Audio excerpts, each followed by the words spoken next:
Eu tenho duas boas notícias para começar esse vídeo. A primeira delas é que a Sarah Winter, a líder de um grupo paramilitar armado bolsonarista, foi presa hoje. Foi presa hoje de manhã pela Polícia Federal. Essa é a primeira boa notícia que a gente vai analisar um pouquinho mais em seguida. E a segunda boa notícia é que vocês pediram bastante nesses últimos dias aqui uma versão impressa do livro Minha Especialidade é Matar, Como o Bolsonarismo Tomou Conta do Brasil.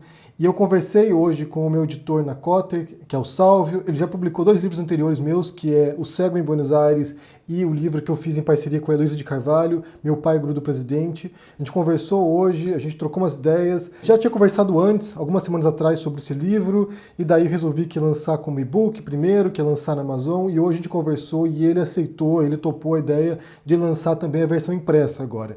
Então o livro vai estar em pré-venda a partir de hoje, a versão impressa, e daqui a algumas semanas já começa a ser entregue para vocês e também vai para as livrarias. Portanto, agora você tem a opção de comprar ou o e-book do Minha Especialidade é Matar, que está na Amazon, ou você vai poder comprar também na pré-venda no link que vou pôr aqui na descrição e no comentário fixado para o livro impresso. Ou seja, você pode comprar agora para presentear alguém ou para você ter o livro em mãos para poder ler, ou seja, na livraria também daqui a algumas semanas. Então essa é a boa notícia de hoje. Duas, né? Prisão de Sarah Winter e a versão impressa do meu livro Minha Especialidade é Matar, sobre o Bolsonaro. Então, vamos analisar um pouquinho mais a questão da Sarah Winter, né? Que ela foi presa. A gente fez um vídeo ontem sobre isso, falando sobre a Sarah Winter, sobre o grupo dela que foi enxotado de uma praça na Esplanada dos Ministérios, e depois, mais tarde, eles foram lá e dispararam fogos de artifício contra o STF. E daí, hoje de manhã, foi expedida uma ordem de prisão temporária, nesse caso, para que se analise a circunstância, e surpreende bastante, porque já são vários dias desde que ela ameaçou o ministro Alexandre de Moraes. A questão que envolve a Sarah Winter, ela é muito complicada, porque por um lado você tem uma figura que, bem, não deveria ter essa visibilidade que ela tem agora, né? Se não fosse esse grupo agora extremista que ela organizou aqui, de umas 30 pessoas que estão causando barulho, e a intenção dela de fato é essa. Então, por um lado, você tem uma figura irrelevante que ocupa as manchetes, que ocupa o debate público, e por outro lado, a gente sabe, ou a gente imagina que ela tem outras intenções além disso. Certamente ela já visa aqui o futuro próximo ser considerada como uma presa política, ou seja, ela foi vítima de uma arbitrariedade do Supremo Tribunal, o que vai corroborar, o que vai fortalecer a tese dos bolsonaristas de que há uma ditadura do judiciário agora, uma ditadura do Supremo. Ela vai se passar como vítima, como presa política, e depois, futuro próximo aí, a gente vai ter uma resposta nas urnas, porque possivelmente a gente vai ver Sarah Winter mais uma vez se candidatando a algum cargo eletivo, e pode ser que ganhe, porque ela vai ter toda essa visibilidade agora decorrente desse caso. Ela queria ser presa, há poucas dúvidas disso, que ela queria ser presa, ela estava cavando o pênalti mesmo, ela estava forçando essa resposta justamente para, como a gente disse ontem, essa escalada da tensão, né? Eles vão lá e forçam as instituições, eles forçam o jogo para que tenha respostas, e assim eles possam dar uma contra-resposta, e assim escalando todo o cenário para o momento no qual o Bolsonaro vai falar: basta, agora eu vou tomar conta disso. Se é que ele vai fazer isso, se é que ele tem força para fazer isso, porque isso aqui é uma outra questão, é um outro problema. Mas certamente agora essa manobra do judiciário, nessa prisão, esse pedido de prisão de Sarah Winter e a prisão pela Polícia Federal, vem a favor deles também. Embora por um lado tire agora temporariamente do jogo essa figura, isso vai servir como munição para eles também. E esse é o grande problema: como reagir a esse tipo de ataques às instituições, como reagir ao modo como o Bolsonaro procede o tempo todo alimentando manifestantes ou protestos contra o Supremo, contra o Congresso. Como essas instituições podem responder a isso?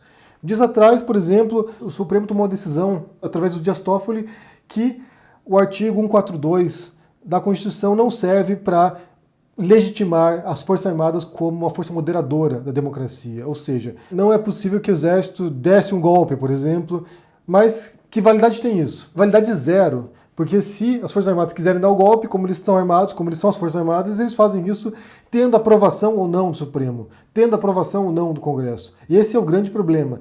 As forças moderadoras, elas não têm a força necessária para controlar o poder das armas. Inclusive tem um artigo muito interessante hoje, publicado pelo Celso Rocha de Barros, na Folha de São Paulo, que se chama Já Houve Golpe, que fala justamente disso, como chegou num ponto agora que o simples fato de as instituições, ou o Supremo, ou o Congresso estarem com receio de responder à altura ao Bolsonaro, ou seja, iniciando o processo de impeachment, ou caçando a chapa dele no caso do TSE também, que tem agora um julgamento em andamento. O simples fato desses poderes estarem intimidados, que é o que parece pra gente, já indica que o Bolsonaro pode fazer o que bem entender.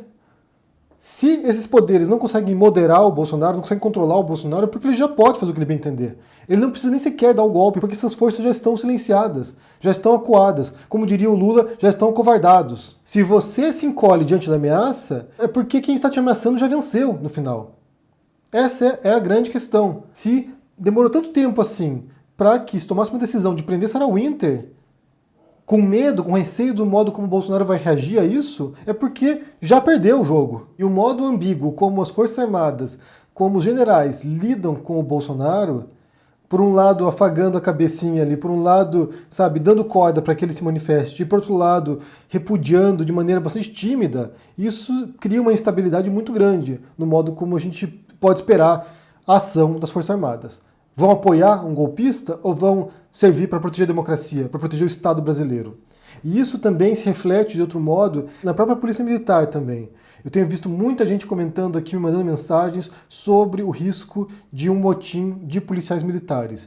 De, em vez de respeitar a hierarquia, de em vez de respeitar, sabe, a estrutura da Polícia Militar, eles já começam a olhar agora para o Bolsonaro como referencial.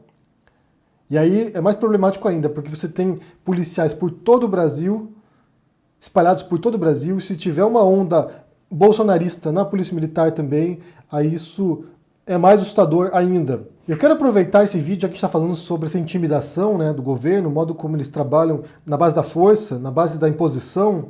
Eu quero comentar aqui uma publicação feita na conta oficial da SECOM, a Secretaria de Comunicação da Presidência da República, no qual eles reproduzem um tweet do Ricardo Noblat, do blog do Noblat, que tem uma charge, que é a seguinte: é uma charge com um símbolo de um hospital, né, o símbolo da cruz vermelha, e daí o Bolsonaro pintando ali o símbolo da suástica, né, e daí fala o seguinte na charge: crime continuado, bora invadir outro. E aqui se refere, obviamente, como a gente já falou aqui, da convocação que o Bolsonaro fez para que bolsonaristas fossem, invadissem hospitais e filmassem os leitos, os equipamentos, para mostrar como o coronavírus é mentira. Que os hospitais estão vazios, que há má gestão dos recursos, ou seja, o Bolsonaro conclama os bolsonaristas a invadirem hospitais, se contaminarem, arriscarem a vida dos outros.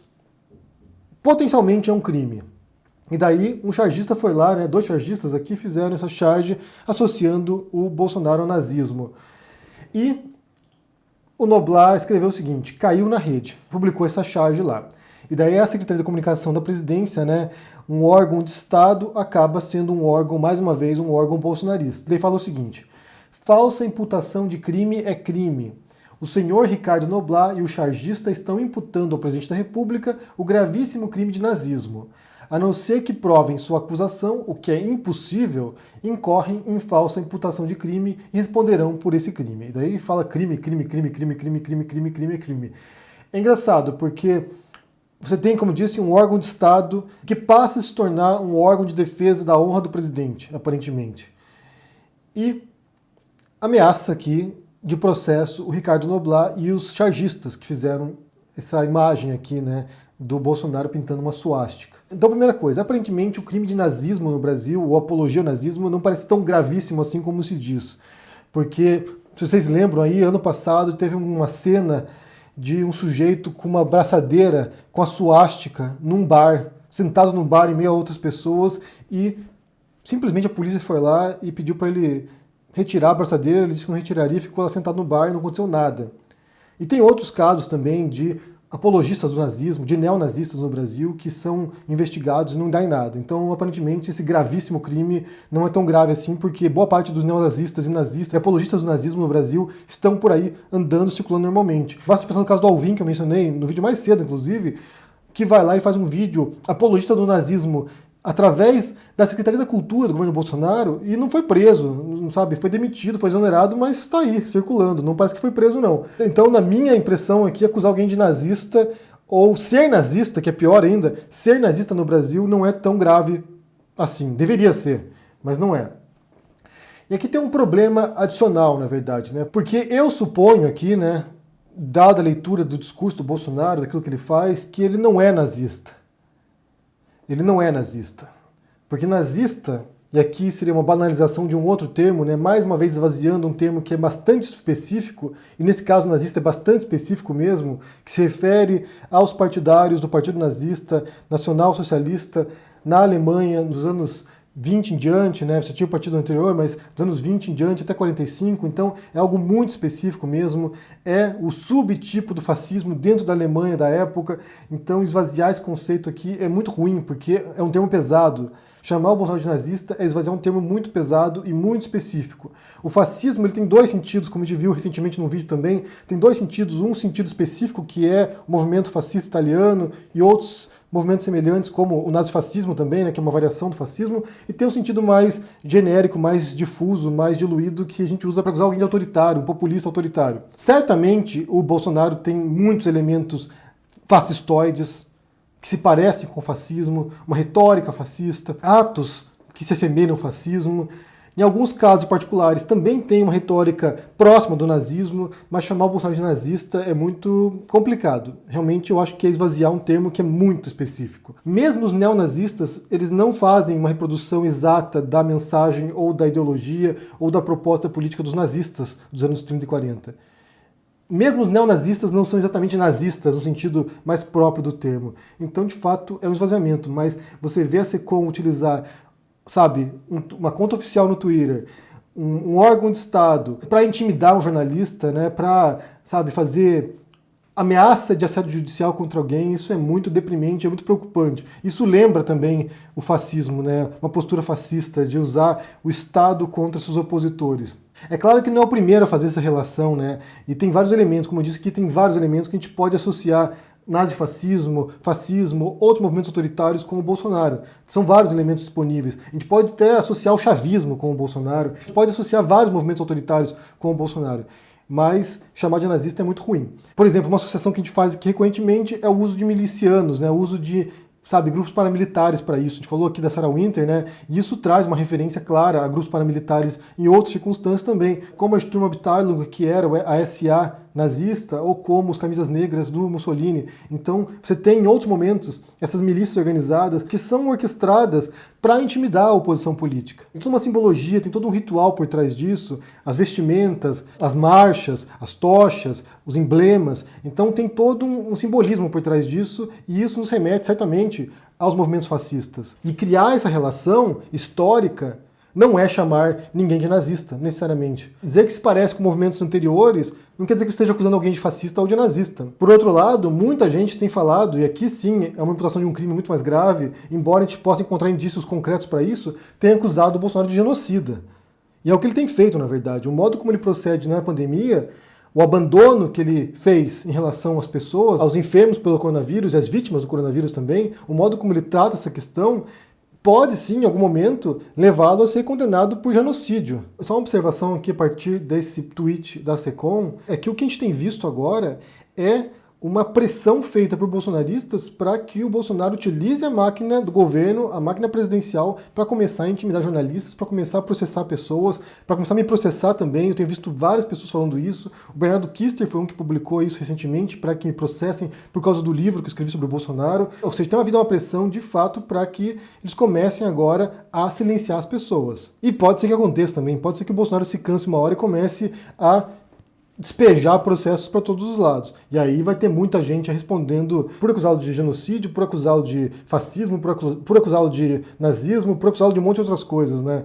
Miliciano, ou seja, vai ter que processar meio Brasil, porque tem muita gente chamando o Bolsonaro de um monte de coisa atualmente. Bem, eu quero saber o que vocês pensam, primeiro, sobre a prisão da Sarah Winter, se isso vai ser a favor dela depois. Eu acho que pode sim beneficiá-la em algum modo posteriormente, se ela for solta aí, voltar mais forte, voltar, sabe, mais aquecida para uma eleição futura, porque eu acho que é a intenção dela, se passar como mártir, se passar como, sabe, vítima de uma perseguição do judiciário, se passar como, sabe, a injustiçada, a prisioneira política. Sendo que ela foi presa porque ela está ameaçando ministros do Supremo, né, nesse caso Alexandre de Moraes. Ou seja, eles certamente vão inverter a narrativa aqui e tentar fazê-la passar como uma defensora da democracia, como uma defensora dos valores tradicionais brasileiros. Então, o que vocês pensam sobre esse caso e também sobre essa charge aí publicada pelo Ricardo Noblat e agora a resposta da SECOM, né, dizendo que, sabe, chamar o Bolsonaro de nazista pode ser passível de processo. Se você aí na rede social chamar o Bolsonaro de nazista, você pode ser processado pelo presidente agora porque ele não gosta de chamar de nazista. O que vocês pensam sobre isso? Confiram o livro Minha Especialidade é Matar, que está na Amazon, em e-book, e vai sair agora a versão impressa. Vai entrar na pré-venda hoje. Se estiver disponível quando esse vídeo for ao ar, eu ponho o link aqui na descrição e no comentário fixado. Confiram e deixe seu comentário, deixe joinha, assine o canal, ajude no apoia, e a gente se vê por aí. Abraço e até mais. Tchau!